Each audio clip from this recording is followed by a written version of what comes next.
আসসালামু আলাইকুম ওয়া রাহমাতুল্লাহি ওয়া বারাকাতুহু। প্রিয় বন্ধুরা সকলে কেমন আছেন? বিকাল টাইমে দেখেন আমার পিছনের ভিউটা কত সুন্দর। আমার পিছনে দেখতে পারতেছেন অনেক সুন্দর ঘাস, সবুজ ঘাস, কিন্তু ঘাসের ভিতরে কিন্তু আকাশমণির চারা কিন্তু সাইজে হারা নাই। গাছগুলা ঘাসের নিচে, ঘাসগুলা পরিষ্কার করা হইতেছে, ঠিক আছে। এই যে দেখেন আমার পিছন দিয়ে, এই দেখেন, দেখছেন আমার পিছন দিয়ে দেখেন অনেক আকাশমণির চারা।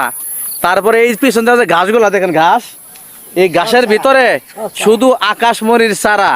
গাছগুলা ছোট সাইজ, তো গাছগুলা সাইজগুলো একটু ছোট। যখন বড় হব তখন একটা ভিডিও দেব।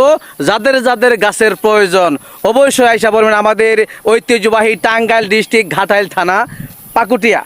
যাদের গাছের প্রয়োজন আইসা পড়বেন বন্ধুরা। সকলে ভালো থাকবেন। আসসালামু আলাইকুম ওয়া রাহমাতুল্লাহ।